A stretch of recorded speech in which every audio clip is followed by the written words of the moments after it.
오늘 우리 교시 하나님의 말씀 데살로니가 전서 3장 11절에서 4장 12절까지 말씀입니다.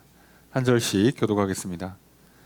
하나님 우리 아버지와 우리 주 예수는 우리 길을 너희에게로 갈 수 있게 하시오며 또 주께서 우리가 너희를 사랑함과 같이 너희도 피차간과 모든 사람에 대한 사랑이 더욱 많아 넘치게 하사 너희 마음을 굳건하게 하시고 우리 주 예수께서 그의 모든 성도와 함께 강림하실 때에 하나님 우리 아버지 앞에서 거룩함에 흠이 없게 하시기를 원하노라. 그러므로 형제들아 우리가 끝으로 주 예수 안에서 너희에게 구하고 권면하노니 너희가 마땅히 어떻게 행하며 하나님을 기쁘시게 할 수 있는지를 우리에게 배웠으니 곧 너희가 행하는 바라 더욱 많이 힘쓰라. 우리가 주 예수로 말미암아 너희에게 무슨 명령으로 준 것을 너희가 아느니라. 하나님의 뜻은 이것이니 너희의 거룩함이라 곧 음란을 버리고 각각 거룩함과 존귀함으로 자기의 아내 대할 줄을 알고 하나님을 모르는 이방인과 같이 세욕을 따르지 말고 이 일에 분수를 넘어서 형제를 해하지 말라. 이는 우리가 너희에게 미리 말하고 증언한 것과 같이 이 모든 일에 주께서 신원하여 주심이라. 하나님이 우리를 부르심을 부정하게 하심이 아니요 거룩하게 하심이니 그러므로 저버리는 자는 하나님을 저버림이 아니요 너희에게 그의 성령을 주신 하나님을 저버림이니라.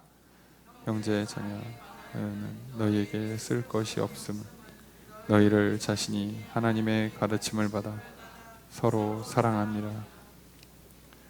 너희가 온 마게도냐 모든 형제에 대하여 과연 이것을 행하도다. 형제들아 권하노니 더욱 그렇게 행하고 또 너희에게 명한 것 같이 조용히 자기 일을 하고 너희 손으로 일하기를 힘쓰라. 함께 읽습니다. 이는 외인에 대하여 단정히 행하고 또한 아무 궁핍함이 없게 하려 함이라. 아멘. 할렐루야. 수요일 저녁 주님 전에 나와 말씀을 배우시는 성도님들을 주님의 이름으로 환영합니다. 우리 옆에 있는 분들과 사랑의 교제를 나누겠습니다. 인사합시다. 사랑합니다. 축복합니다.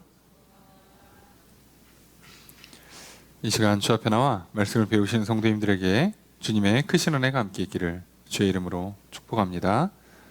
우리 나누드인 교환 함께 보시면서 오늘 본문 말씀 데살로니가 3장 11절에서 4장 12절 말씀 살펴보도록 하겠습니다. 먼저 11절 말씀 함께 읽습니다. 시작. 하나님 우리 아버지와 우리 주 예수는 우리 길을 너희에게로 갈 수 있게 하시오며. 자, 문장의 주어수로 어떻게 될까요? 그죠? 주어가 좀 길죠. 하나님 우리 아버지와 우리 주 예수는이 주어예요. 자, 동사가 어떻게 될까요?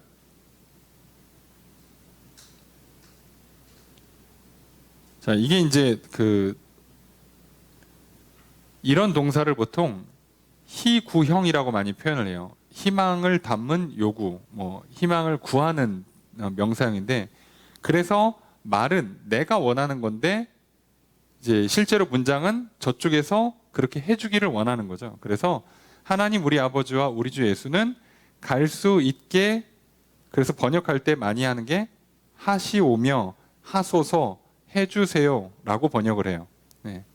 그래서 우리가 교회에서 많이 기도할 때 쓰는 거죠. 뭐뭐 하소서, 뭐뭐 해주소서 할 때가 이런 식으로 쓰는 거죠. 그래서 그때는 주어를 하나님으로 쓰는 게 맞습니다. 그죠? 그러니까 내가 하나님께서 이렇게 하기를 원합니다라고 해도 되지만 이렇게 주어를 하나님으로 놓을 때는 하나님께서 이렇게 하소서, 사실 내가 원하는 거예요. 원하는 건 난데 그렇게 해주세요라고 희망을 담아서 쓰는 동사죠. 그래서 갈 수 있게 하소서, 요게 이제 동사인데 인도해 주소서인데요. 자, 하나님 우리 아버지와 우리 주 예수는 우리의 길, 너희에게로, 직역하면 너희를 향한 우리의 길이에요. 너희를 향한 우리의 길이 갈 수 있게 하소서라고 번역했지만 조금 더 직역하면 똑바로 인도해 주소서예요. 똑바로 인도하다 또는 장애물을 제거해서 인도해 주소서 이렇게 하는 거거든요. 자, 그럼 벌써 문장이 우리가 익숙한 스타일의 문장은 아니죠.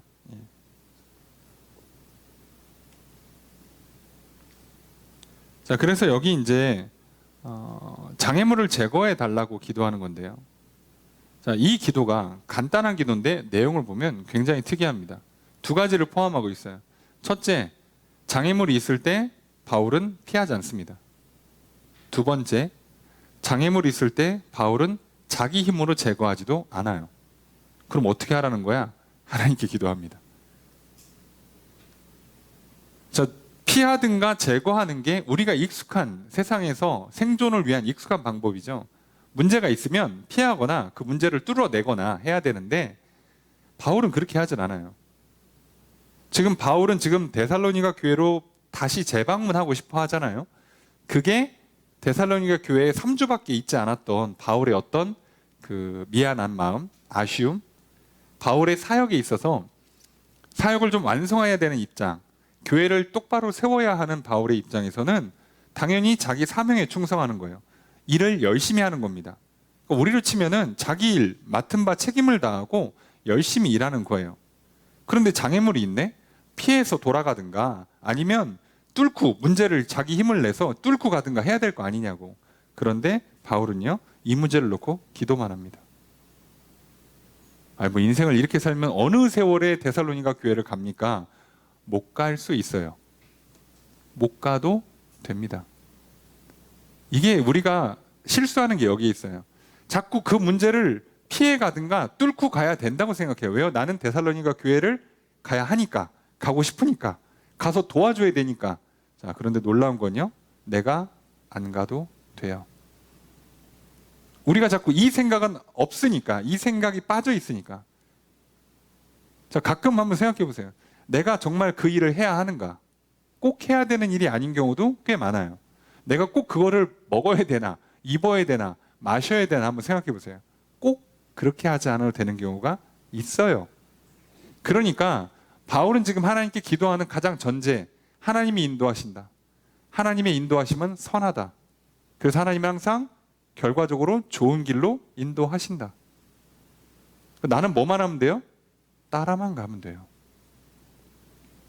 이게 바울이 실제로 살았던 삶의 모습이고 오늘 우리들이 살아야 되는 삶의 모습이에요.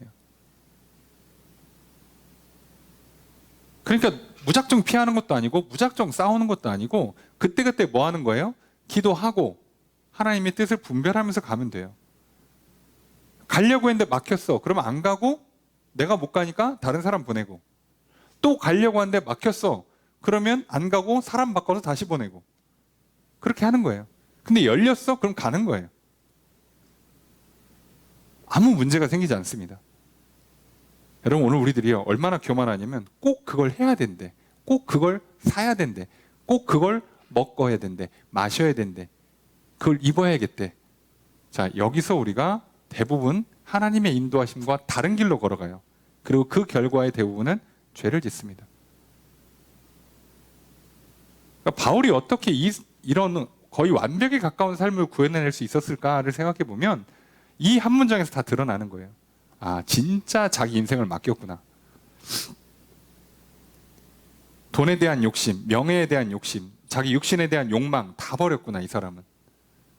자, 그러면 이게 이렇게 기도가 나오고 이런 삶을 구현할 수 있어요. 그랬더니 실제로 아주 훌륭한 결과물들이 많이 나왔죠. 말도 안 되는 삶을 살아냈죠. 오늘 우리가 바울을 통해서 기억해야 되는 건, 하나님을 믿는다는 건 하나님께 맡긴다, 내 인생을 맡긴다, 내 인생의 한 걸음 한 걸음을 맡긴다, 또는 하나님과 동행한다가 실제로는 이렇게 사는 거예요.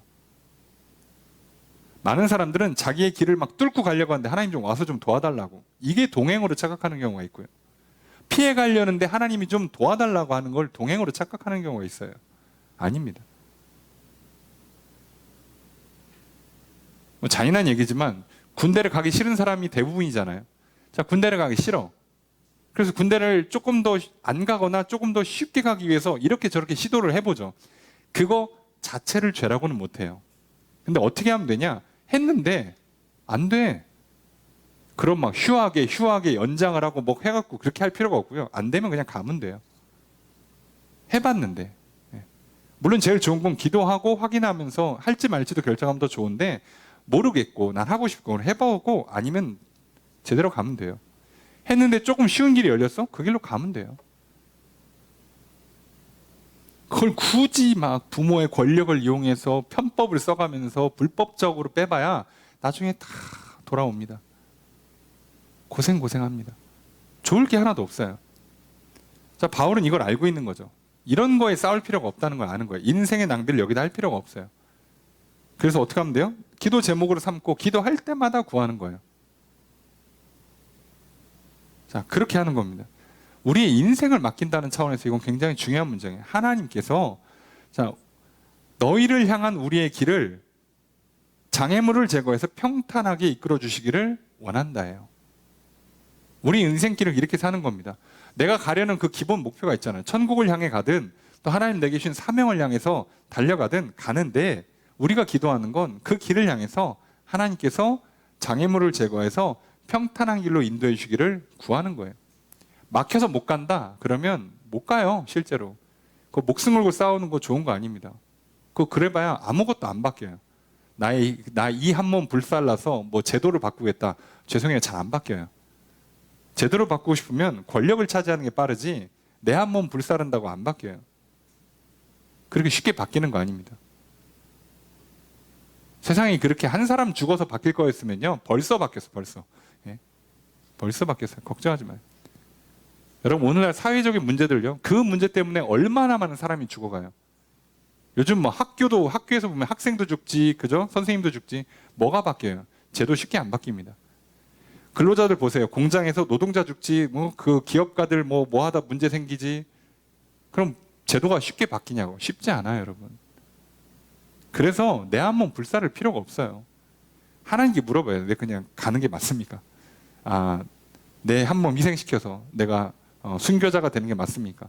그러고 가면 맞아요. 근데 그래 놓고 가면 나는 어떤 의미에서는 이용만 당하고요, 아무 효과가 없을 때가 있어요. 그래서 우리의 기본 자세예요. 하나님의 뜻을 따라간다. 모를 때는 기도한다예요. 그래서 문제가 있으면 피해가거나 뚫고 가는 게 답이 아니에요. 먼저 묻고 기도한다예요. 자, 이것만 잘 기억하시면 쉽습니다. 자, 그래서 이게 아주 간단하게 뭘 먹느냐 마시느냐부터도 이렇게 하시면 쉬워요. 내가 오늘 점심 먹으러 갔는데 어떤 중식이 생각이 나서 딱 먹으러 갔는데 안 그래도 맛집이야. 줄을 쫙 섰어. 굳이 그 줄을 대기를 뚫고 꼭 먹지 않으셔도 돼요. 아니면 그걸 피하기 위해서 편법을 써. 많은 사람을 통해서 막 누가 대신 줄을 서줘가지고 프리패스를 열어줘. 그렇게 안 하셔도 돼요. 그럼 어떻게 하는 거예요? 하나님, 오늘 이 집 가서 좀 맛있는 점심 먹고 싶었는데 아무래도 시간 내에 못 먹을 것 같습니다. 하나님, 다음에 길을 열어주시고 오늘 어디로 갈지 좀 지혜를 주십시오. 아니면 하나님, 오늘 혹시 시간 내에 이걸 먹을 수 있겠습니까? 하나님 좀 도와주시면 내가 인내하겠습니다. 자, 그게 중요한 거예요. 우리 인생에서 목표를 향해 달려가는 목적의식이 인생에 가장 중요하다고 생각하는 사람들이 의외로 많습니다. 그런데요, 목적을 향해 달려간 사람들이요, 한결같이 하는 말이 있어요. 어느 순간 자아를 잃었다라고 표현해요. 달려가다 보니 나를 잃었다라는 표현을 많이 써요. 내가 여기를 왜 왔는지를 몰라. 처음에는 저길 향해서 가야지 하고 미친 듯이 달렸는데 한참 달리다가 보는 거예요. 거기 왜 가십니까? 그랬더니 모르겠어. 이렇게 되는 거죠. 그러기 쉬워요. 학생들 보세요. 공부 왜 하냐 그러면요, 처음엔 나름의 이유가 있다니까 나중엔 몰라요. 내가 이거 왜 하는지. 학생은 좀 덜하지. 그래도 대학이나 뭐 자격증 같은 목표가 있으니까. 직장인들한테 물어보세요. 일 왜 하세요? 그러면요, 어느 순간 대답을 못 해요. 먹고 살라고는 하는데. 그럼 여러 일 중에 꼭 그 일을 왜 하십니까? 배운 게 도둑질이라 이거밖에 못합니다. 다 이렇게 대답하는 거예요. 분명히 내가 어렸을 때는 이 직업군에 올 때 나름의 이유와 목적이 있고 심지어 꿈과 사명이 있었을 거 아니냐고. 다 잃어버려요. 다. 반대로 가는 겁니다. 하나님께 늘 함께 하시면 하나님이라는 천국이라는 우리의 분명한 목적지도 잃지 않고 그 길을 향해 가는 동안에 하나님과 함께 가면서 하나님도 잃지 않고 나라는 영혼, 나의 자아도 잃지 않고 함께 가는 배우자, 동료 잃지 않고 그렇게 사는 거예요. 자, 그 길에 바울은 정말 한 문장에 정답을 담아놓은 거죠. 우리가 잊지 않았으면 좋겠고요. 하나님께 늘 기도하십시오. 장애물 앞에 피해 가려고 머리 쓸 것도 없고 뚫고 가려고 애쓸 것도 없습니다. 먼저 기도하십시오. 먼저 하나님과 함께 가십시오. 그러면 가장 좋은 길이 열립니다. 바울이 실제로 그랬고요. 자, 12절 함께 읽습니다. 시작.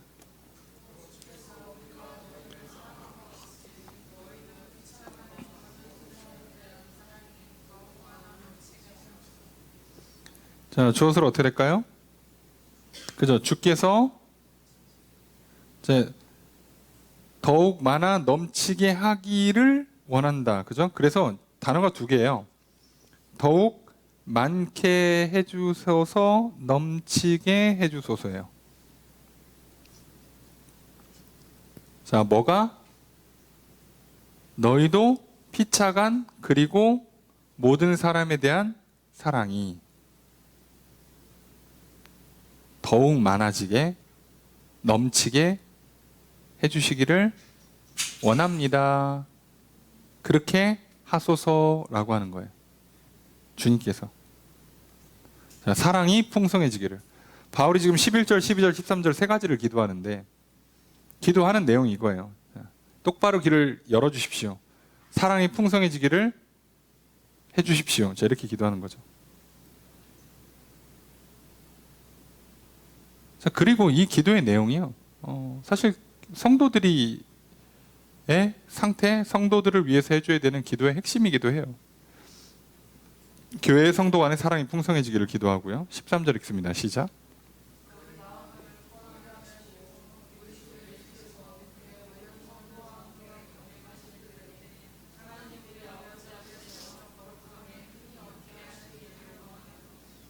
자, 여기 원하노라고 돼 있지만 해주소서예요. 그죠? 해주소서. 보니까 해주소서가 하나 더 있죠? 여기도 해주소서예요. 두 가지를 한 번에 구했습니다. 당연히 주어는 앞에 나와 있는 것처럼 주께서입니다. 주께서 뭐 하기를? 너희 마음을 굳게 하시기를, 굳건하게 하시기를. 그 다음에 그죠? 거룩함에 흠이 없게 하시기를. 자, 뭐 문장상 이거는 뭐 목적 보어처럼 쓰이는데 거룩함에 흠 없게 하시기를. 그러니까 마음을 굳게 한다. 자, 마음은 큰 의미에서 생각과 마음이라고 그랬죠. 너희들의 생각과 마음을 견고하게 한다, 굳건하게 한다, 흔들리지 않게 해서 어떻게 하냐? 주 예수께서 성도와 함께 강림하실 때, 예수님 재림하실 때 하나님 앞에서 거룩함에 흠이 없게 해주시길 원한다. 그러니까 예수님 재림하셔서 이제 하나님 앞에 심판대에 섰을 때 거룩함에 흠이 없는 거룩한 백성으로 잘 설 수 있도록 뭘 해달라는 거예요? 그렇게 해달라가 첫 번째 기도 제목이고 그걸 위해서 마음을 굳게 해달라요. 마음을 굳게 해달라. 그래서 마음을 강하게 해달라고 번역해도 되고 마음을 단단하게 해달라고 번역을 해도 되고 마음을 견고하게라고 번역해도 돼요. 그러니까 우리의 생각, 그러니까 이게 생각으로 가면 조금 흔들리지 않도록 해주는 거고요. 마음으로 하면 용기를 좀 북돋아 주는 거고요. 의지를 다지게 만들어 주는 거니까 넓은 의미에서 마음을 굳건하게, 마음을 강하게 한다는 뜻이에요. 그렇게 해달라는 거예요. 그리고 마음을 강하게 한다는 걸 조금 더 넓은 의미를 쓰면 믿음을 갖게 해달라는 얘기예요. 그러니까 믿음 잃지 않고 쭉 가서 마지막에 하나님 앞에 섰을 때 거룩한 모습으로 서게 해주세요라고 기도하는 거예요. 그래서 결국은 늘 말하지만 믿음 지키다가 주님 다시 오는 천국 소망하고 그리고 서로 사랑하면서 사는 것. 결국은 또 그거 기도하는 겁니다. 다른 내용 없어요. 그러니까 교회가 그러니까 결국은 성도의 영혼을 다루면서 믿음, 소망, 사랑에 집중하지 않으면 그거에 집중하는 게 교회의 본질인 거예요. 신앙생활의 본질인 겁니다. 저도 목회자로서 살다 보면 무슨 생각이 드냐면 어느샌가부터 교회가 성도의 영혼, 개인의 영혼에 우선 관심이 없고요. 믿음, 소망, 사랑에 관심이 별로 없어요. 그럼 뭐에 관심이 있어요? 그 나머지 것, 육신, 뭘 활동하고 행동하고 프로그램을 굴리고 교회를 성장시키는 거에 관심이 많아져요. 뭔가 이상하지 않습니까? 나머지는 어차피 다 불에 타서 없어지는 것들이잖아요. 그러니까 이거는 우리가 관심 가질 게 없어요.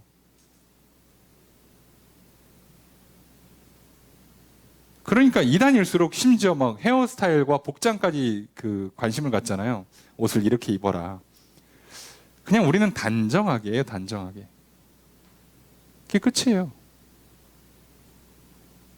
뭘 무슨 막 그렇게 뭐 흰 검으로 입고 무슨 스타일로 입고 그럴 필요가 없죠.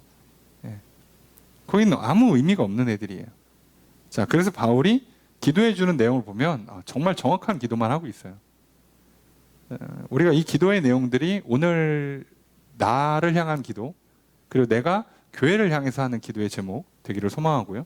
오늘 이 바울이 기도한 것처럼 저희도 정말 우리가 가려는 우리의 인생길이 똑바로 하나님께서 길을 열어주시기를, 또 그렇게 기도하고 응답받기를, 그리고 우리가 서로 사랑하고 믿음 잘 지키다가 주님 다시 오시는 그날 거룩한 모습으로 서기를 소망하며 살아가시기를 주의 이름으로 축복합니다. 자, 그렇게 기도하고 이제 4장으로 넘어가요. 4장에서는 드디어 교회를 향한 권면이 나와요. 문제가 있는 건 아닌데 문제가 있을까 봐요. 여기는 문제가 크게 드러난 교회는 아니니까. 다만 문제가 예상돼요. 어느 교회나 똑같은 문제가 예상되고 당연히 거짓 교사들, 이단들이 들어와서 헤집어 놓을 텐데, 바울을 공격한다고 그랬잖아요. 복음이 훼손이 안 되는 좋은 교회다 보니까 복음을 전한 바울을 공격해요. 그리고 이제 그 다음에는 당연히 거짓 가르침들을 집어넣으려고 하겠죠.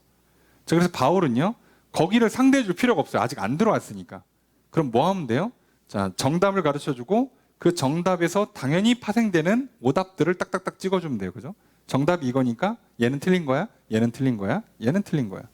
그 내용이 오늘 본문 4장 1절부터 12절까지예요. 성도들의 삶의 정답은 거룩입니다. 이건 성경 어디를 봐도 다 거룩이에요. 거룩함이 정답이고요. 그 거룩함에 파생되는 오답은 뭐냐?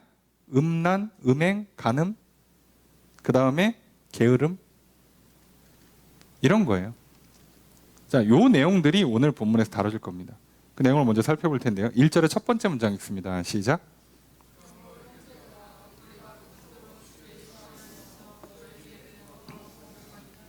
저것을 어떻게 할까요?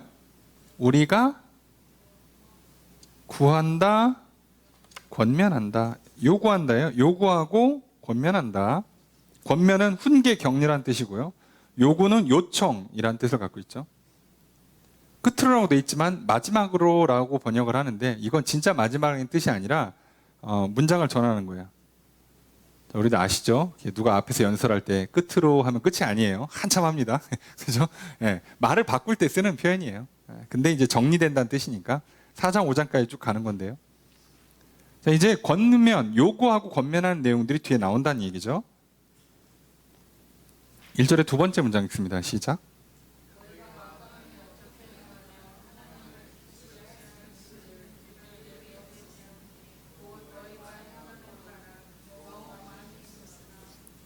저것을 어떻게 할까요?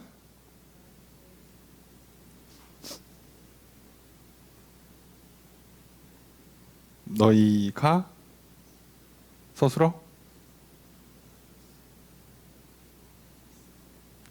그죠? 조금 애매하죠. 어쨌든 더욱 많이 힘쓰라는 맞아요. 너희가 더욱 많이 힘써라.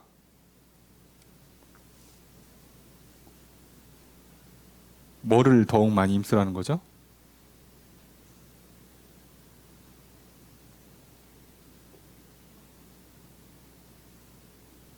네?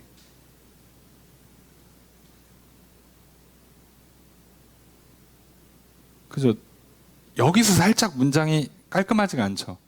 자, 너희가 마땅히 어떻게 행한다. 여기서 행한다는 걷는다예요. 아이고. 걷는다의 의미입니다. 행한다는 걷는다라서 약간 삶을 말하는 거예요. 삶을. 여기는 행동, 동작이라기보다는 삶에 대한 표현이에요. 너희가 어떻게 삶을 살아가야 될지, 하나님을 기쁘시게 할 수 있는지 우리에게 배웠다. 그리고 너희가 그와 같이 행하는 바라가 아니라 행하라예요. 그냥 직역해보면 너희는 그와 같이 행하라, 걸어가라요. 이게 똑같은 단어입니다. 요 단어랑 둘이 같습니다. 진짜로. 그러니까 너희가 우리가 어떻게 마땅히 행하고 하나님을 기쁘게 할지 배웠지? 그거 그대로 해라예요. 그대로 해라. 그래서 여기 행하라, 그리고 더욱 많이 힘써라예요. 그래서 더욱 많이 힘써라는 더욱 더 풍성하게 해라 이런 뜻이에요. 자, 너희가 배웠지? 어떻게 살아야 되는지, 어떻게 하나님을 기쁘시게 하는지 배웠으니까 그대로 행해, 더욱 풍성하게 행해 라고 권면하는 거예요. 그러니까 배운 대로 해, 더 많이. 이게 끝이에요. 그러면 그 내용은 당연히 뒤에 나오겠죠. 뭘 배우는지를 알려줘야 될 거 아니냐고. 그 내용은 뒤에 나옵니다. 어찌됐든 간에 마땅히 행해야 될 거. 마땅히라고 번역하면 반드시예요. 영어로 번역하면 반드시로 바뀝니다. 그래서 너희가 반드시 어떻게 살아야 되는지와 하나님을 기쁘시게 할 수 있는지를 우리한테 배웠으니까 그렇게 살아, 더욱 많이, 더욱 풍성하게 살아 라고 한 거예요. 자, 그러면서 한 번 더 얘기합니다. 2절 읽습니다. 시작.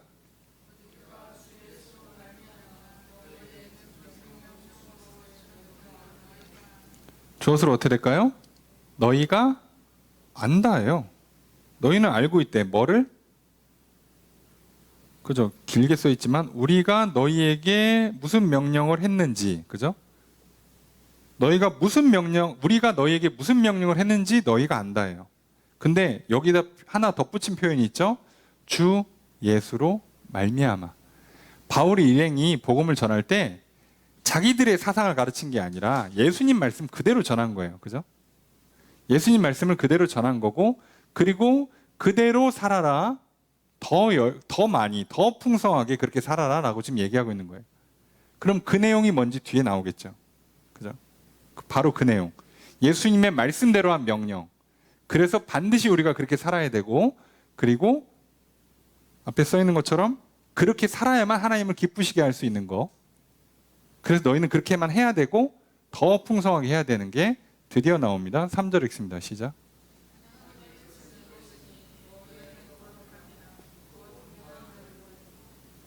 자, 주어서 어떻게 할까요? 하나님의 뜻은 이것이다예요. 이것이다. 그게 뭐예요?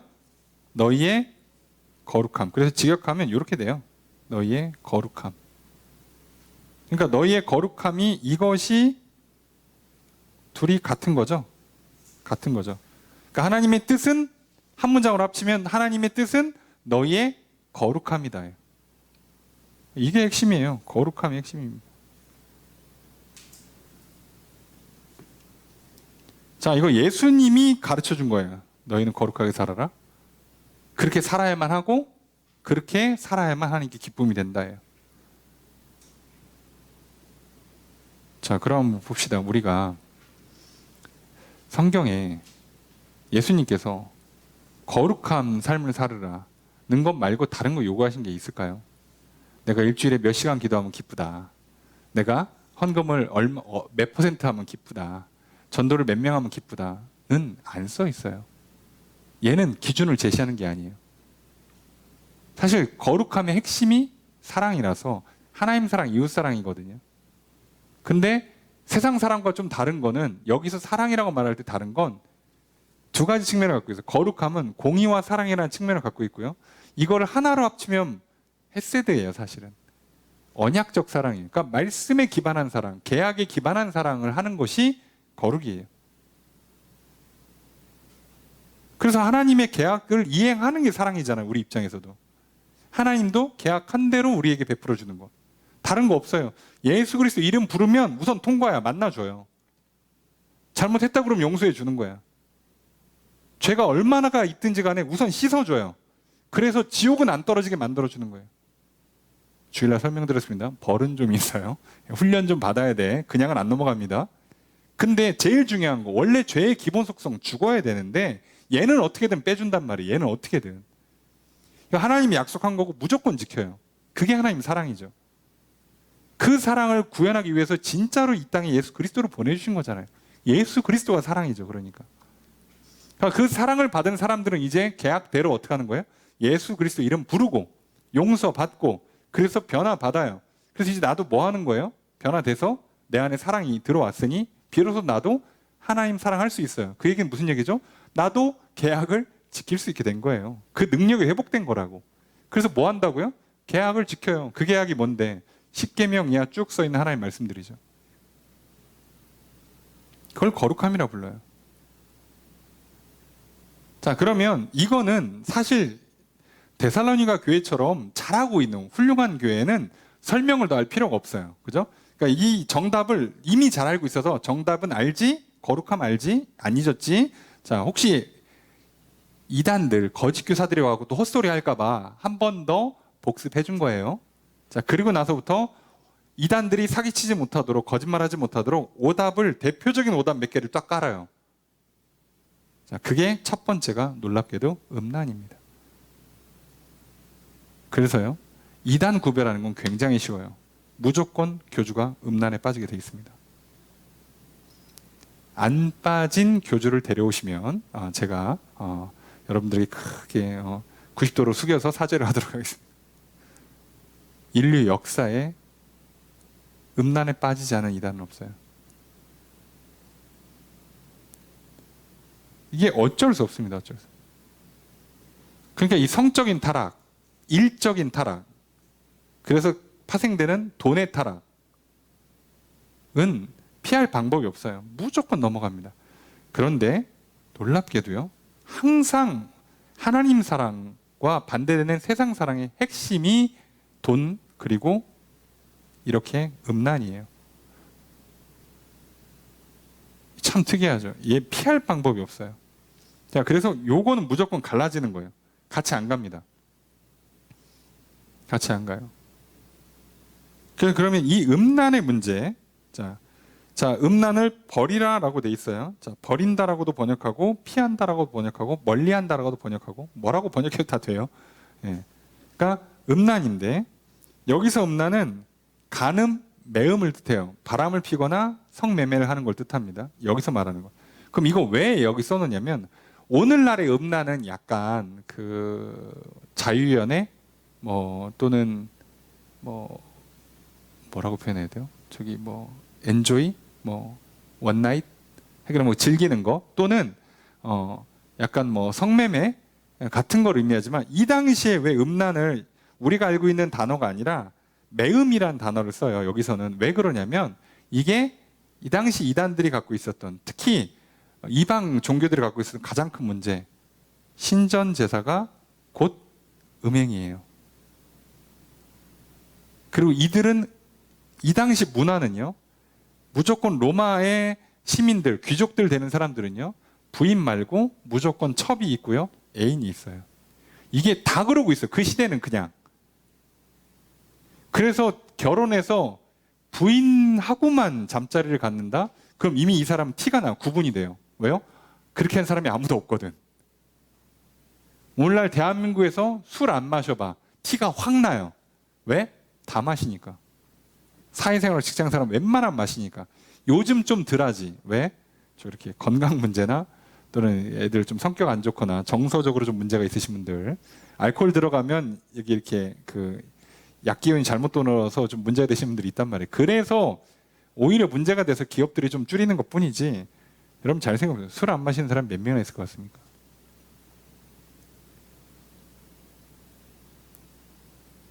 크리스찬 중에 술 안 마시는 사람 몇 명이나 있을 것 같아요? 비율이. 여러분 생각보다 많이 마셔요. 그러니까 간단해요. 술만 안 마시고, 그죠? 내 배우자 제외한 다른 이성은 아예 안 만난다. 그게 얼굴도 안 본다는 게 아니라 말 그대로 스킨십도 안 갖는다. 당연하죠. 뭐 우리로 치면 악수 이상은 하지도 않는다. 다른 이성은 이렇게 요 두 가지만 해도요. 이 사람 티가 확 나요. 몰라볼 수가 없어 사람이. 쟤는 좀 다르다. 무조건 티가 나요. 안 날 수가 없습니다. 안 날 수가. 이게 참 특이하죠. 그러니까 이게 거룩의 본질이에요. 그러니까 정반대의 삶이라서 둘은 융합이 안 돼요.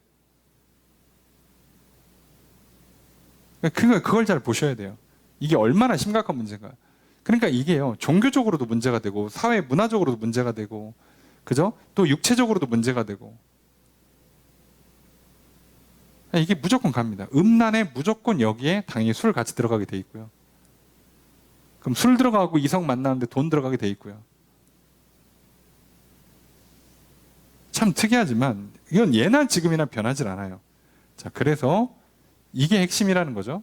그 얘기를 4절에 써줍니다. 4절 함께 읽습니다. 시작.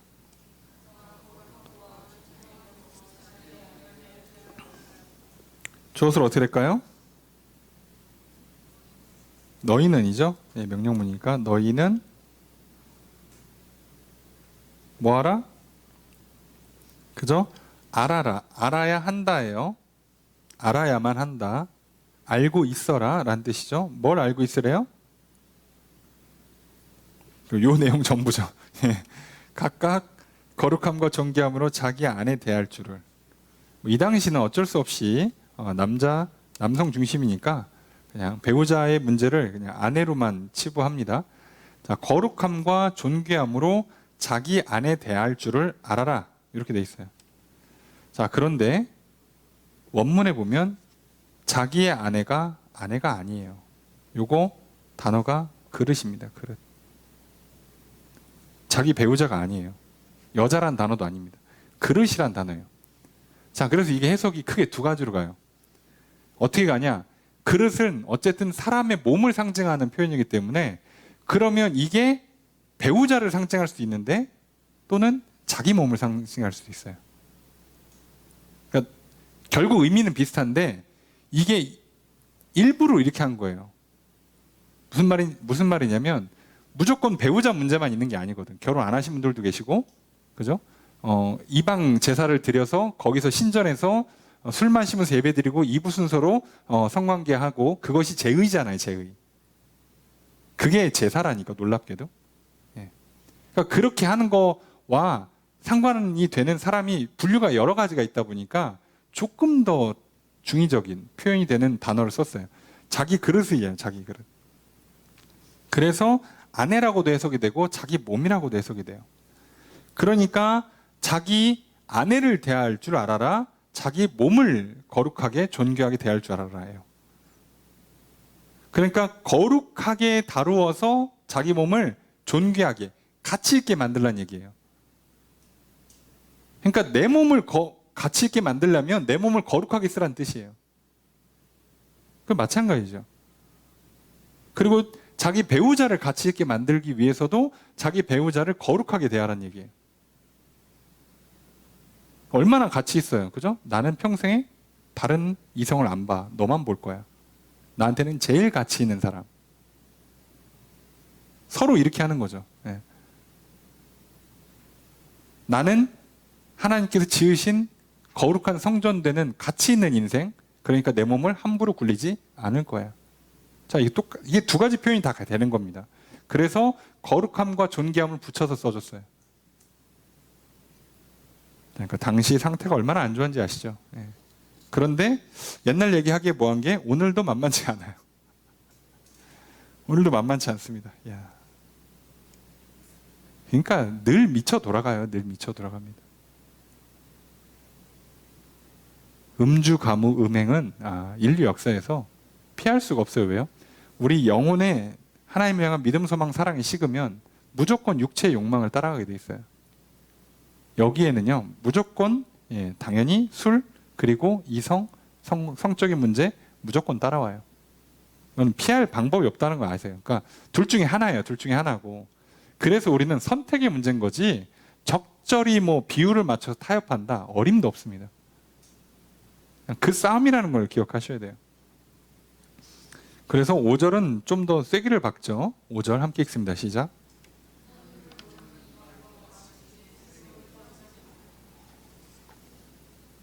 주어서 어떻게 될까요? 너희는 그저 따르지 마라. 뭐를? 색욕을. 자, 이거 한 단어가 아니에요. 원문에는 단어가 두 개로 나옵니다. 정욕과 충동으로 번역합니다.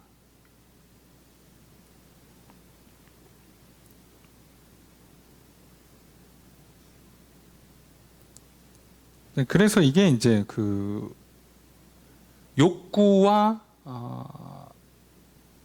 욕망과 그런 그 유혹에 따르는 충동, 갈등이란 뜻이거든요.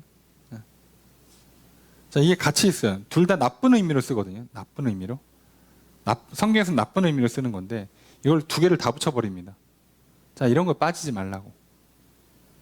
자, 이런 거에 빠지는 사람들이 누구라고요? 하나님을 모르는 이방인처럼. 너희들이 하나님을 알고 하나님을 믿고 변화받고 새롭게 되었으면, 그래서 거룩함을 따라 사는 사람이라면 이건 절대 안 한다는 얘기예요. 이건 둘은 절대 같이 못 가요.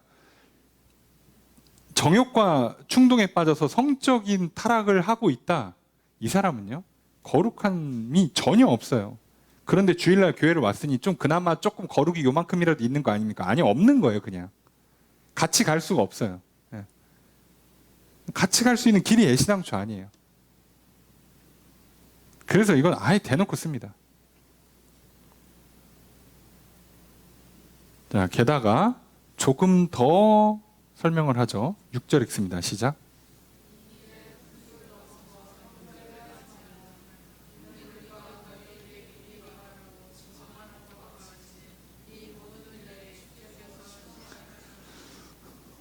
주어서로 어떻게 될까요? 너희는 해하지 말라. 누구를? 형제를. 자, 번역을 아주 잘못했습니다. 여러분, 이게 뭐라고 생각합니까? 이 일의 분수를 넘어서 형제를 해하지 말라. 우리는 형제를 해한다 그러면 왠지 주먹질하거나 칼 들 것 같죠? 그죠? 근데 앞에 이 일에라고 돼 있어요. 이 일이 지금 뭐죠? 색욕, 정욕, 충동, 간음, 음란이잖아요.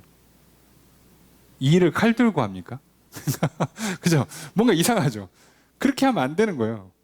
아니, 이 일을 하는데 분수를 넘어서 뭘 해야지 말라는 게 뭐지? 자, 이러면 우리가 이해하기가 좀 어렵죠. 그래서 이걸 직역을 하면 그 형제의 일이라고 되어 있어요. 그 형제의 일 또는 사물 또는 사업인데, 그 형제의 그냥 표현, 중의적인 표현을 쓰겠습니다. 그 형제의 것의 한계, 경계를 넘어가서 이용하지 말라, 속이지 말라, 빼앗지 말라요. 그럼 그 형제 것이 누구겠어? 배우자입니다. 배우자.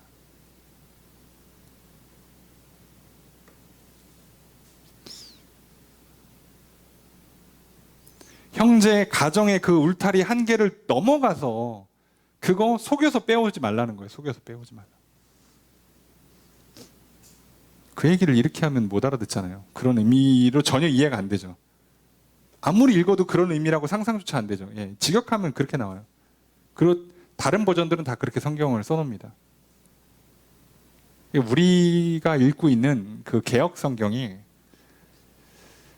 약간 조선시대 때 복음이 들어오고, 예, 한자 일본어 통해서 번역이 된 거를 수정하다 보니까 이상하게도 이런 성적인 부분에 있어서는 자꾸 이렇게 표현을 완화시켜요. 또는 애둘러서 말합니다. 돌려서 얘기해요. 물론 그 우리의 유교 정서에는 좀 안 맞겠죠. 표현을 대놓고 하는 게, 예? 맞지 않는 정서일 수 있어요. 근데 성경은요, 늘 얘기합니다. 선과 악을, 하나님 볼 때 선한 행위와 죄를 정확하게 보여줍니다. 가리지 않아요. 정확하게 명시해요. 대놓고 딱 이거라고. 그리고 실제 역사에서 일어났던 사건들을 삭제 안 합니다. 다 기록해줘요. 잔인할 정도로, 민망할 정도로. 야, 우리 조상님, 우리 그 3대조 어르신의 그 치부를 인류 역사에 공개를 해버려요. 왜요? 하지 말라고. 반대로 얘기하면 하나님, 나는 너를 다 보고 있다는 얘기예요. 내가 그 옛날 사람들, 그 사람들 뭐 뭐 쪽팔릴까봐 신경 안 쓴다는 얘기예요. 너도 다 기록하고 있고 너 나중에 마지막 심판 때 사람들 앞에 다 읊어줄 거야. 이 얘기예요. 무서운 얘기입니다. 그때 쪽팔리기 싫어? 그러면 똑바로 살아 라고 얘기하는 거죠. 똑바로 살 수 있게 내가 다 만들어줬잖아. 안 되는 거 아니까 내가 도와주잖아. 지금 네 힘으로 너를 못 바꾸니까 내가 바꿔주잖아. 혼자서 안 되니까 성령을 부어주잖아. 홀로 못하니까 믿음의 공동체를 허락해 줬잖아. 그럼 해야지. 그럼 이제 할 수 있잖아. 이제부터 안 하는 건 심지어 네 책임이야. 그리고 죄를 졌어? 싹 다 기록해 놓게. 다 읊어줄게. 무서운 얘기예요. 무서운 얘기. 자, 그래서 아예 이렇게 쓰는 겁니다. 명확하게. 남의 집 울타리 안으로 들어가서 이게 속여서 가져온다는 얘기거든요. 몫을 빼온다는 얘기거든요. 그러니까 뭐 에둘러 얘기했지만 타인의 아내를 빼오지 말라는 얘기죠. 정확히 10번째 계명이에요. 내 이웃의 아내나 소유를 탐하지 말라. 그 얘기를 약간만 돌려서 얘기한 겁니다. 그러니까 바울은 정확히 얘기하잖아요. 이거 자기 주장이 아니고 성경에 써 있는 거, 예수님 말씀하신 거 그대로예요. 여기 써 있죠. 이는 우리가 너희에게 미리 말하고 증언한 것 같이 이 모든 일에 주께서 신원하여 주심이라. 이게 왜 그렇게 중요하냐면 미리 알려줬어요. 이미 그 데살로니가에 있을 때 얘기해 준 거예요. 뭐라고? 너희가 만약에 남의 이웃의 아내나 이웃의 물건을 빼앗아 온다. 특별히 아내를 빼앗아서 온다. 다윗이 했던 것처럼 얘는 무조건 주께서 신원해 준다. 신원은 보복이라는 뜻인데요. 보복해 준다가 아니라 직역하면 주께서 복수자가 된다예요. 이건 무조건 주님께서 보복한다는 얘기입니다.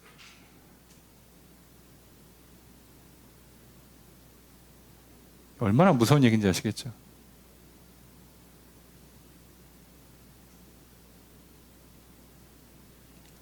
그러니까 우리가 이 땅에 살면서 거룩함을 지킨다는 건 정말 처절한 전쟁이에요. 치열한 전쟁입니다. 간단히 되는 게 아니에요.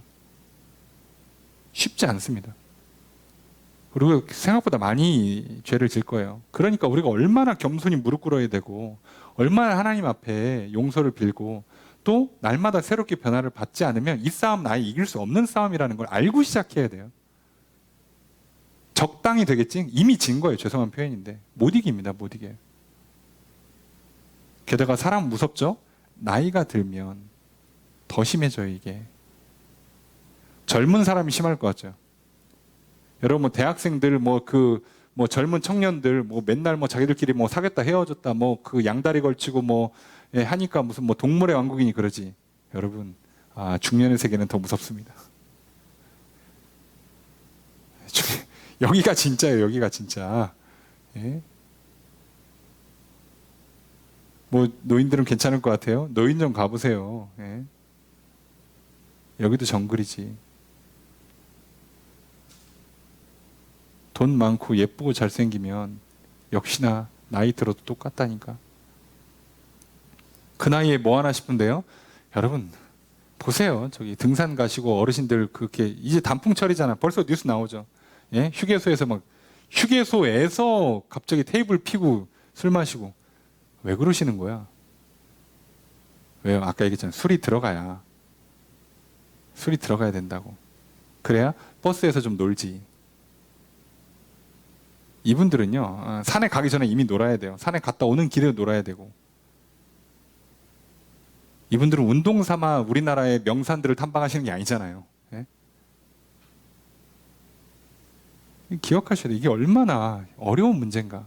인류 역사에서 이거를 스스로의 힘으로 자기의 의지력으로 풀어낸 사람이 사실상 없어요. 하나님이 하시는 겁니다. 그래서 그만큼 중요해요. 아니 거룩하라고 얘기해놓고서는 음란 얘기만 지금까지 하는 거예요. 6절까지. 예? 그리고 7절에서 8절까지 더 부연 설명을 해요. 그래서 9절, 10절 하나 더 얘기하고 11절, 12절 하나 더 얘기하고 그냥 끝이에요. 아니 그러면 1절부터 8절까지만 다 음란 얘기예요. 이게 따지고 보면. 우리 거룩함에 있어서 제일 처절한 싸움의 영역이 어디냐? 예, 성적인 타락이에요. 간과하시면 안 됩니다. 예.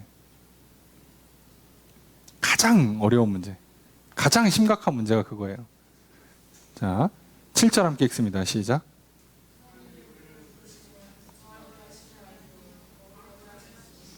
주어서로 어떻게 될까요?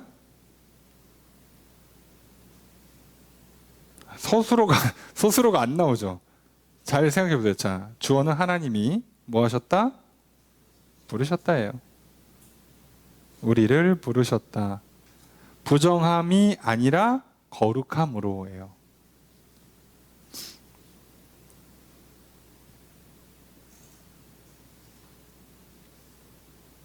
그래서 제가 절대로 두 개가 섞여서 공존할 수 없다고 그랬잖아요. 몇 대 몇으로 공존할 수가 아예 없어요. 이해되십니까?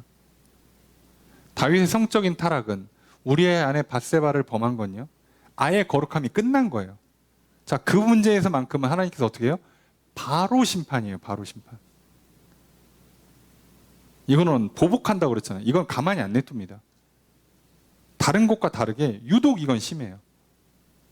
자, 그러면 자, 그 내용이 왜 부르심을 얘기를 다뤘냐? 그래서 부름에 따르냐 안 따르냐 갈라지기 때문에 그럴 수밖에 없다는 것을 설명하죠. 8절 읽습니다. 시작.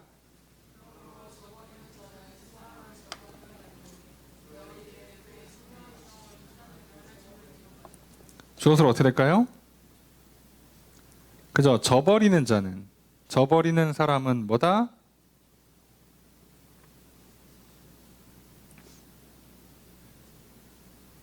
예, 저버린 것이다. 요걸 저버린 게 아니다. 저버린 게 아니라 저버린 거다. 뭐를 저버린 게 아니래요? 사람을. 그리고 뭐를 저버린 거예요? 하나님을. 저버렸다. 무슨 뜻일까요?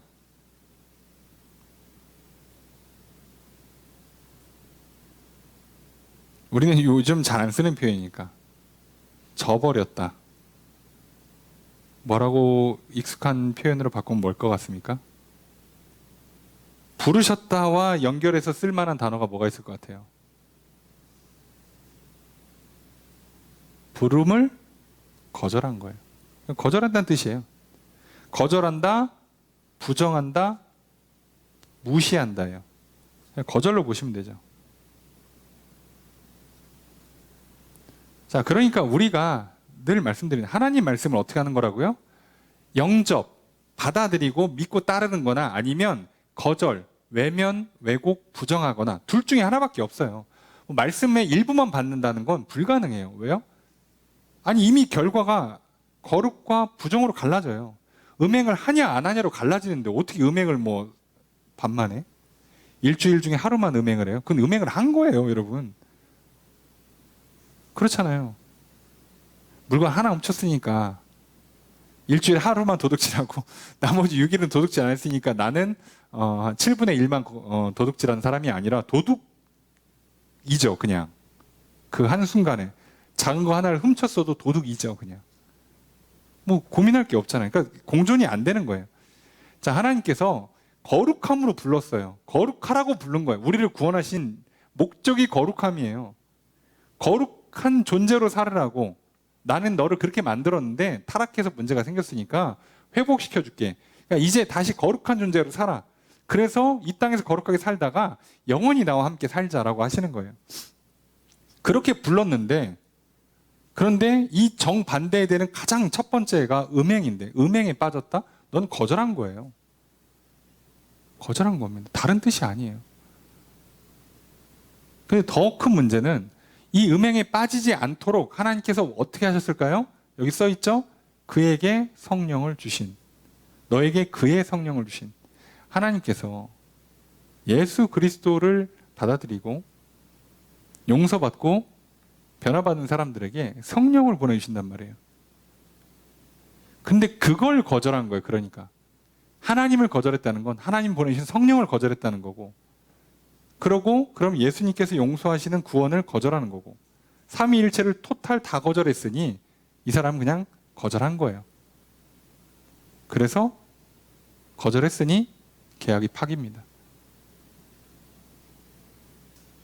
근데 여기에 제일 심각한 게 뭐라고요? 음행. 이게 이렇게 심각한 문제였나 싶을 정도로 지금 너무 심각하게 다루죠. 예, 심각한 문제예요. 이걸 반대로만 얘기할까요?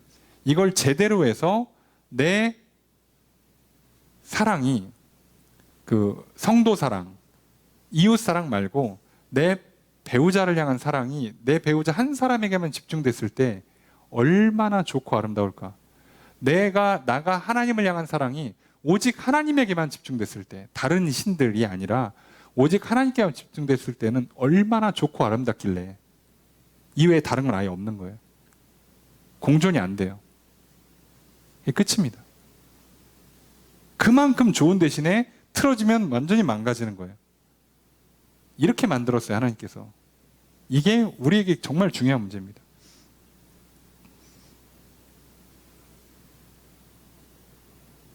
성령님이 오셔서 하시는 일들을 잘 생각해 보세요. 사람들이 자꾸 이상한 이론을 들이대고 핑계를 하는데, 여러분, 성령님이 우리 영에다가 증언을 했어요. 그러면 내가 그걸 알아듣습니까? 뭐라고 증언하실 것 같아요? 들리냐고, 내 귀에. 영과 영의 만남을 내가 들을 수 있냐고요. 못 들어요, 여러분. 많은 사람들이요, 너는 하나님의 자녀라라고 하나님께서 증언하신다라고 성경에 써 있으니까 아, 그렇구나라고 암송을 하세요. 자, 암송한 거지, 외운 거지. 그건 기억이죠. 증언이 아니에요. 성령의 증언은 내 영에다가 하는 겁니다. 성령이, 하나님의 영이 나의 영에다가 옆에서 얘기해줘요. 누구누구야, 하나님이 너를 용서하셨어. 이제 너는 하나님의 자녀란다. 하나님이 너를 사랑하셔. 하나님이 너에게 복을 주셔. 라고 증언을 들으면, 들으면 내 영혼이 어떻게 돼요? 기분이 좋아져요. 간단하죠. 옆에서 누가 나를 좋아한대, 누가 날 사랑한대. 그래서 어머 하고 나도 사랑에 빠져요. 영이 그렇게 바뀌는 거라고. 증언을 듣는 거예요. 왜요? 하나님은 나한테 직접 얘기하는 게 아니거든요. 하나님 용서를 했는데 내가, 쉽게 얘기하면 우리도 그렇잖아요. 내가 좋아하는 사람이 있어. 근데 알고 봤더니 저 사람 날 좋아하네. 그죠? 나도 좋아하고 저 사람 날 좋아하는데 둘이 지금 자꾸 못 만나. 뭐 이렇게 학교가 다르든 뭐 이게 스케줄이 안 못 만나요. 그래서 중간에 있는 한 사람이 와가지고 나한테 뭐라고 얘기해주면, 야, 내가 들었는데 너 걔 좋아한다며? 내가 들었는데 걔도 너 좋아한대. 그러면요, 우리 안에 갑자기 무슨 일이 생겨요? 갑자기 사랑이 폭발합니다. 신기하죠? 내가 사랑이 빠지잖아요. 맨 처음에 사랑이 빠지는데요, 여러분, 이게 시간이 지나면 흐려지거든요. 근데 내가 사랑이 샘솟는 방식이 뭐냐면 누가 날 사랑한다라는 걸 듣는 거예요. 그럼 나도 사랑이 올라와요. 자, 그걸 듣고 아, 걔는 내 취향이 아니에요. 그러면 이제 거절하면 사랑이 안 올라오는데 받아들이면 사랑이 샘솟아요. 자, 성령이 그 일을 해주신단 말이에요. 그럼 내 영혼에 그 하나님을 향한 사랑이 올라오는 거예요. 하나님 나 사랑하신다고? 너무 좋은데? 나도 너무 좋은데? 나도 사랑에 빠졌어. 그러면 그 영이 내 생각에다가 쏜다고. 야, 하나님 하라는 대로 하라고 좀. 야, 성경 말씀 기억나지? 그거 따라가라고. 좋잖아 그거. 좋은 걸로 알고 그냥 가. 영이 혼에다 써요. 내 생각을 바꿔놓는다고. 내 마음을 바꿔놓는다고. 그래서 뭐 한다고요? 야, 하나님이 저 배우자만 사랑하래. 그게 좋은 거야. 그게 좋아서 나도 따라간다고. 그렇게 가는 거예요. 그거를 거절하면요, 성령의 증언이 아니라 사단의 음성이 들리는 거죠. 야, 한번 태어났으면 인생 즐겨야지. 다다익선 몰라, 다다익선? 자, 이러면 그렇군. 뭐 이 말도 안 되는 얘기를 갖다 붙여요. 뭐 경험이 많으면 좋다. 뭐 만나봐야 안다. 뭐 등등 별소리 다 해가면서 뭐 들릴 때 어머 맞아. 그러면요, 그게 좋아요. 그러니까 둘 중에 하나만 듣게 돼 있는 거예요. 두 개를 섞어 들을 수가 없어요. 그러니까 정확히 표현하잖아요. 거절한 거라고. 거절했으니 끝난 겁니다. 어렵게 고민하지 마세요. 뭘 듣느냐의 싸움이에요. 혹시 여러분 이제 세상적인 방식의 어떤 사랑 또는 이성관계, 음행에 자꾸 이렇게 뭔가 좋아 보이고 아름다워 보이고 나도 저런 그런 로맨틱한 뭐 이런 생각이 자꾸 올라오면 무릎 꿇으시면 돼요. 정신 차리셔야 됩니다. 간 거예요, 간 거. 내 영혼이 지금 갔다고. 거절하고 있다고, 하나님의 사랑을. 무조건 문제가 되고요. 무조건 죄를 짓습니다. 제일 큰 문제 삼아요. 그렇잖아요. 예. 다윗만 보셔도 알아요. 이게 얼마나 하나님이 싫어하시는가. 그리고 그 10번째 계명부터 시작해서 어디까지 가요? 6번째 계명까지. 10계명의 5개를 한 번에 다 어겨요. 이거 한 번 시작하면 끝나는 거예요. 한 번 시작하면. 자, 그렇게 가게 돼 있습니다. 그리고 나머지는 권면을 하긴 하는데 굉장히 간단해요. 뭐 별로 안 달아요. 왜요? 잘하고 있거든, 심지어. 자, 9절 말씀 함께 읽습니다. 시작.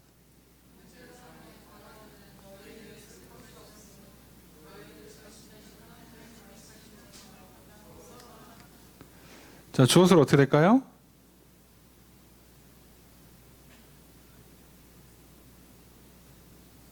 그죠? 그냥 쓸 것이야. 쓸 것이 없다예요. 형제 사랑에 관해서는 너희한테 쓸 게 없다. 왜요? 잘하고 있으니까. 잘하고 있어요. 네. 실제로 잘하고 있어요. 10절의 첫 번째 문장 읽습니다. 시작.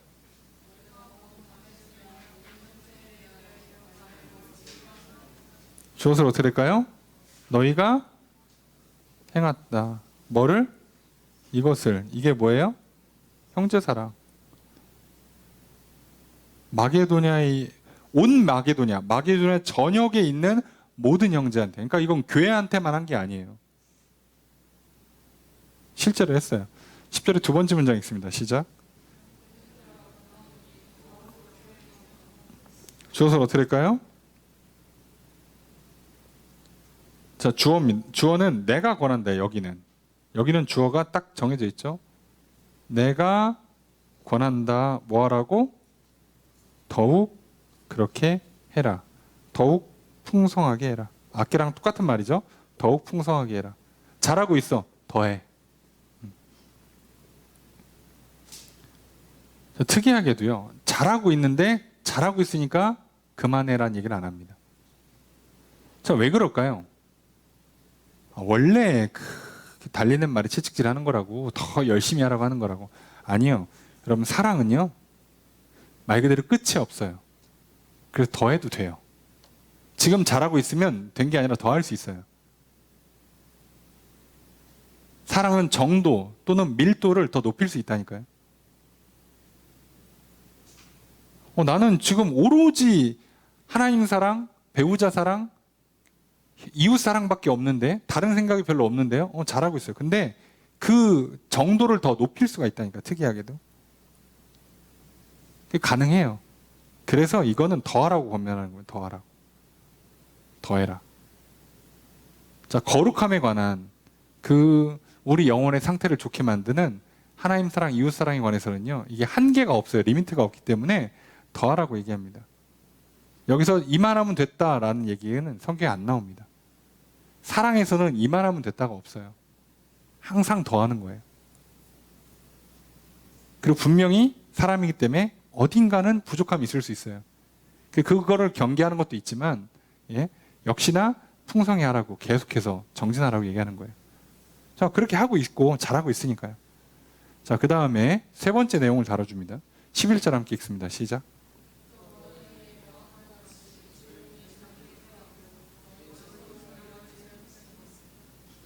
주어서 어떻게 될까요?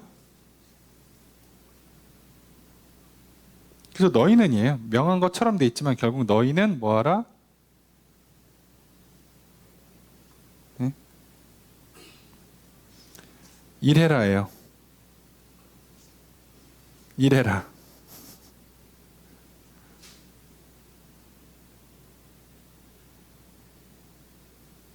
조용히 자기의 것을 일해라. 너희 손으로 자기 것을 일해라. 왜 자기 것이 빠졌는지 모르겠는데, 너희의 손으로 자기 일을 하고 조용히 자기 일을 하라예요. 조용히 하라는 건 조용히 하라는 게 아니라 묵묵히라는 뜻이거든요. 그러니까 자기 할 거 그냥 알아서 조용히 묵묵히 하고, 그리고 자기 손으로 직접 일하라는 거예요. 이 얘기를 갑자기 왜 할까요? 거룩함에 이게 붙어 있잖아요. 지금 특이하게도. 그럼 이건 왜 붙었을까요? 거룩한 사람들 중에요, 자꾸 이렇게 세상과 등질려시는 분들이 있어요. 특히 이단들. 요즘은 좀 덜한데, 예전에 세기말 99년도 이런 때 보면 예, 그 임박한 종말론을 주장하시는 분들 어떻게 해요? 재산 다 팔고 집 팔고 차 팔고 마지막 때예요. 한 5살 뒤에 주님 오셔. 그럼 뭐 하는 거예요?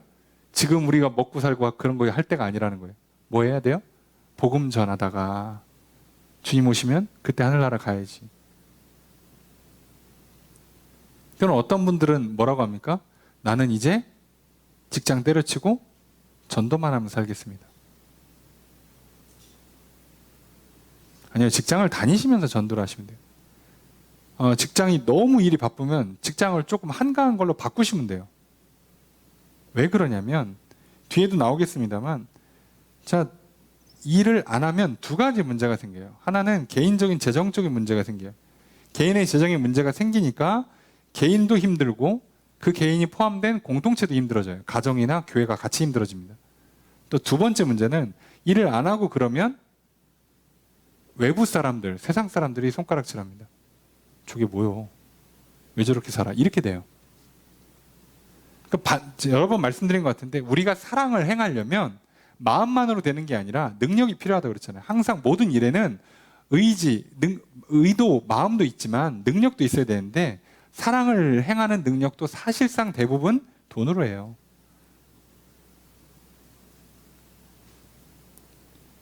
그러니까 우리는 돈으로 사랑하는 거라니까요. 돈을 사랑하면 문제가 되는 거고 돈으로 사랑을 행하는 겁니다. 그럼 뭘로 합니까 우리가? 어떤 사람들은요, 돈을 사랑함이 만악의 뿌리다 그러니까 돈을 이렇게 부정적으로 보시는 분들이 있어요.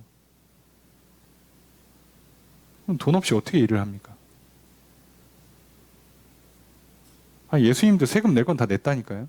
내야 된다니까요. 예수님이 십자가에 달려도 유대인의 왕이라고 달려야지 세금 안 냈다고 잡혀서 돌아가시면 어떻게 해? 그럼 안 되는 거예요, 그거는.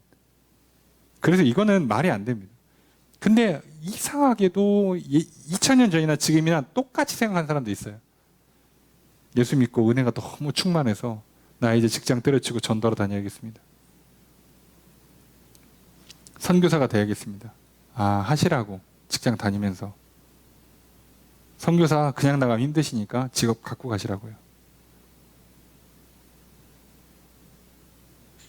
후원 받으러 다니다가 선교할 시간이 없어요. 돈 없으면. 여러분 저도 목사지만 여러분 교회가 재정적으로 풍족하지 못하잖아요. 별로 일 많이 못해요. 뭘 할 수 있습니까? 솔직히 말해서. 뭘 합니까?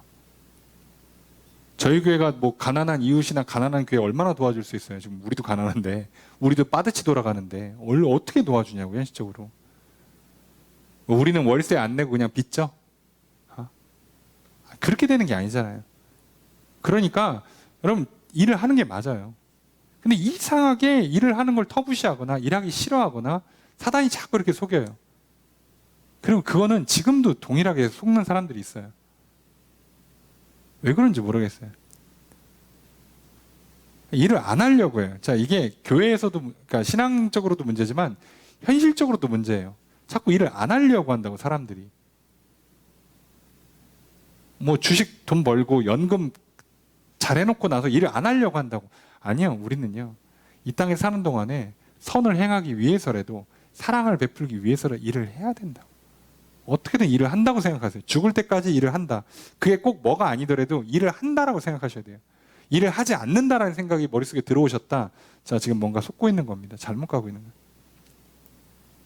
일에 매일 필요는 없지만 일에 중독되거나 돈에 빠질 필요는 없겠지만 일을 한다요. 기본 개념을 그냥 그렇게 가지시면 돼요. 일을 한다. 이유가 이렇게 써 있습니다. 12절 함께 읽습니다. 시작.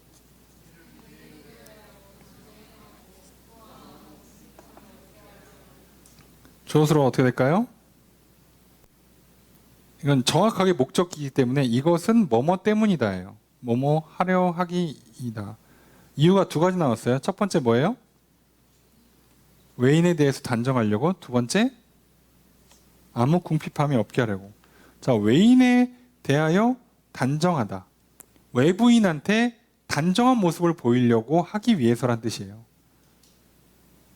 그러니까 믿지 않는 사람들이 봤을 때, 야, 저 사람들은 참 건전하다. 저 사람들은 참 성실하다. 저렇게 열심히 일해서 돈 벌고 그 번 돈을 가지고 또 이렇게 가난한 사람들 도와주고 이웃을 섬겨주고 공동체를 꾸려가고 열심히 사는구나. 참 다르다.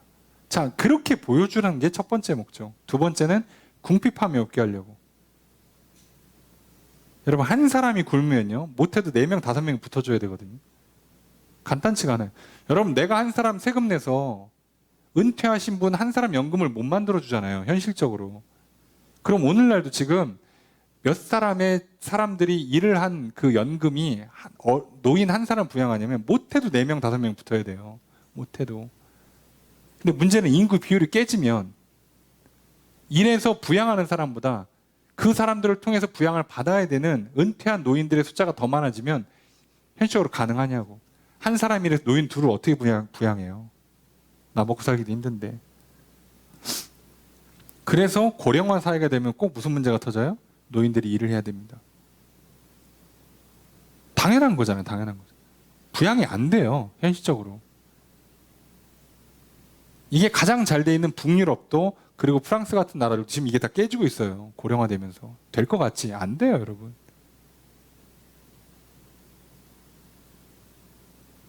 그 다음으로 우리가 이제 바라보는 좋은 나라 중에 하나로 보는 게 사우디예요, 사우디. 뭐 이슬람에 관심 있으시면 뭐 잘 안 받아주지만 개종하면 받아준다고 하니까. 자, 사우디는 국영 기업이 석유를 팔으니까 국민들이 진짜 일 안 해도 먹고 살 수 있어요. 자, 그런데요, 사우디도 알죠. 이렇게 가다가 나라 망한다는 걸. 그래서 지금 건설하고 뭐 금융하고 관광하고 난리를 치는 거예요. 기름이 계속 나와서 참 좋긴 한데 왜 계속 나온지를 아무도 몰라요. 그 얘기는 반대로 얘기하면 언제 끊길지도 몰라요. 서로. 몰라. 아무도 몰라. 이 기름의 기원에 대해서 근원을 몰라요. 계속 나오는 건 좋은데 그러다 갑자기 어느 날 끊겨봐. 그럼 그 나라가 망합니다. 그러면. 그리고 사우디는요, 인구 비율이 굉장히 젊습니다. 특이하게도. 그래서 버티는 거예요. 그 나라도 고령화 사회 가면 골치 아파져요. 똑같습니다. 어느 나라나 이건 피해갈 수 없는. 그러니까 기본이에요, 기본. 무조건 외부인들에게 민폐, 나쁜 이미지를 제공하지 않기 위해서도, 그리고 자기가 남한테 민폐를 끼치지 않기 위해서도 무조건 일하셔야 됩니다. 그러니까 그리스도인들은요, 이게 기본이에요. 그러니까 신앙생활 하는데 교회에서 봉사하는 거 귀찮아하시는 분들 있잖아요. 그래서 나는 큰 교회 가서 조용히 예배만 드리고 딱 나올란다. 자, 죄송한데 믿음이 있으신지 잘 모르겠어요. 그렇게 하다가 부디 믿음이 들어가기를 소망할 뿐입니다. 어림도 없어요. 어림도 없어. 그런 신앙생활은 없어요. 예. 말이 안 돼요. 말이 안 돼요. 교회는 누가 청소하냐고. 예? 교회는 누가 시설을 운영하냐고. 그냥 되는 게 아닙니다. 그래서 우리가 이 거룩함의 기본기를 잘 보세요.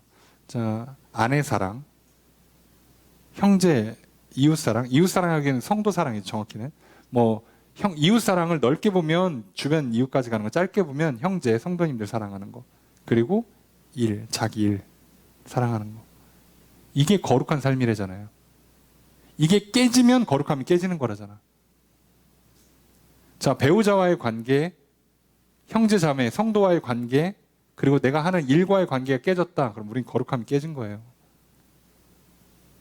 오답을 통해서 정답을 유추할 수 있잖아요. 금방 찾으셔야 돼요.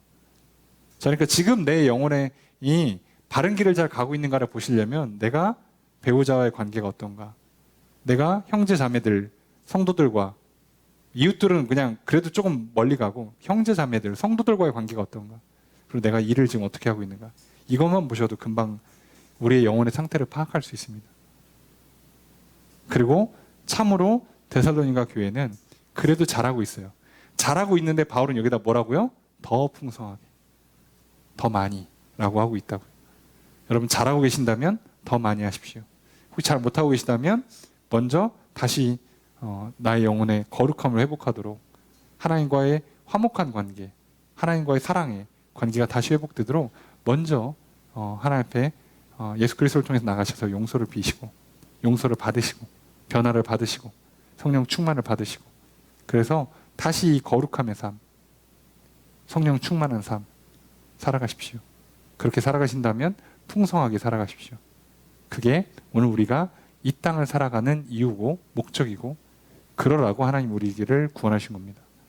다른 뜻이 없어요. 자, 그 길을 잘 걸어가셔서 데살로니가 교회의 성도와 같은 저 여러분들이 되시기를 주의 이름으로 축복합니다. 또 그렇게 한 주를 살아갈 수 있도록 늘 성령 충만하시기를, 예수 그리스도 안에 늘 용서받고 변화받고 새롭게 되시기를 다시 한번 주의 이름으로 축복합니다. 말씀을 적용해 보겠습니다. 바울은 데살로니가 교회를 위해 기도합니다. 특별히 바울 일행이 데살로니가 교회 방문을 위해 기도합니다. 바울은 데살로니가 교회를 향해 가는 길에 있을 수 있는 장애물을 제거하여 평탄하게 갈 수 있도록 인도해 달라고 간구합니다. 여기서 바울의 신앙을 엿볼 수 있습니다. 바울은 자신이 가려는 길에 있는 장애물을 피하려 하지 않았고 또한 자기의 능력으로 제거하려 하지도 않았습니다. 여호와 하나님께서 삶의 주관자가 되심을 믿었습니다. 여호와께 자기의 길을 전적으로 맡겼습니다. 그래서 여호와께 평탄한 길로 인도해 주시기를 기도했고 인도해 주심을 따라 걸어갔습니다. 오늘 우리도 나의 길을 여호와 하나님께 맡깁시다. 하나님께서 인도해 주시기를 기도하고 하나님께서 인도해 주시는 대로 따라갑시다. 여호와께서 인도해 주신 대로 따라가 항상 하나님께 동행하며 승리하는 인생이 됩시다. 둘째로 더욱 많이 힘쓰라. 바울은 데살로니가 교인들이 현재 하나님을 기쁘시게 하는 삶을 살아가고 있음을 말합니다. 그러나 부족함이 있을 수 있습니다. 그래서 더욱 많이 힘쓰라고 권면합니다. 직역하면 더욱 풍성하게 하라는 의미입니다. 또한 데살로니가 교인들이 현재 잘하고 있다고 해서 만족하고 안주할 수 없습니다. 그래서 계속 정진하고 분발하라는 의미에서 더욱 많이 힘쓰라고 권면합니다. 이처럼 우리도 자기의 신앙을 스스로 돌아볼 때 하나님을 기쁘시게 하는 삶을 잘 살아가고 있다 판단될 때가 있습니다. 그때 부족함을 돌아보지 못할 수 있습니다. 그래서 잘하고 있을 때라도 우리는 더욱 많이 힘써야 합니다. 또한 잘하고 있다고 판단될 때 교만과 나태에 빠질 수 있습니다. 그래서 잘하고 있을 때라도 우리는 더욱 많이 힘써야 합니다. 지금도 잘할 뿐만 아니라 앞으로도 계속해서 잘하도록 더욱 많이 힘씁시다. 셋째로 바울은 데살로니가 교인들에게 하나님을 기쁘시게 하는 삶을 살 것을 권면합니다. 하나님을 기쁘시게 하는 삶의 핵심은 거룩함입니다. 거룩함은 하나님의 뜻을 따라 순종함으로 인하여 세상과 구별되는 것을 말합니다. 바울은 성도들이 거룩한 삶을 살아갈 것을 권면합니다. 성적으로 순결해야 합니다. 형제 사랑에 힘써야 합니다. 자기 일을 충실히 해야 합니다. 하나님과 화목한 관계를 회복한 성도들은 이제 배우자와 성도와 일과의 관계도 바르게 회복하게 됩니다. 배우자와의 관계, 성도와의 관계, 일과의 관계를 말씀을 따라 바르게 맺는 거룩한 삶을 살아갑시다. 이렇게 살아가셔서 데살로니가 교회와 같은 저 여러분 되시기를, 그런 우리 교회가 되기를 주의 이름으로 축복합니다.